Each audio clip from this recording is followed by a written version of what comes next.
تو این ویدیو اومدیم تا اکانت دوم مگان نجدا رو قرعه کشی کنیم. همونطور که بهتون گفته بودم فقط هم واسه کسایی که کامنت گذاشته بودن و منو ساب دارن.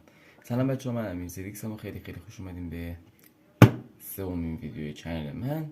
اگه تا حالا چنل من حساب نکردید ممنون میشم همین الان دکمه حساب بزنی. عشق من این دیگه. بچه‌ها اسمای همه رو توی قرعه کشی نوشتم، 3 رقم آخر اسمی که داشتن و همه تو قرعه کشی هست.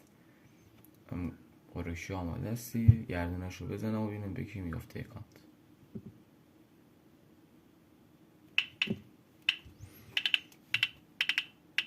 معلوم نیست بیه به کی گفته، همه اسمشون هست، 3 رقم آخر اسمشون، چون دیگه زمان بر بوده.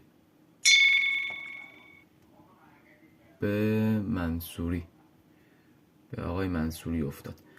خب بچه ها، اگه شما هم دوست دارین اکانت بعدی رو شما برنده بشین، حتما بعد من رو سابسکرایب داشته باشین و کامنت بذارین.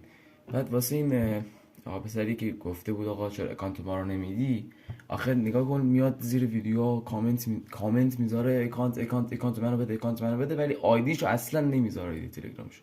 من 100 بار تو همه ویدیو گفتم آقا، 100 بار تو کامنت بهش گفتم بیا آیدی تلگرام تو بذار تا بهت پیام بدم اکانت واسات بفرستم، اصلا یه بارم آیدی تلگرامشو نذاشت.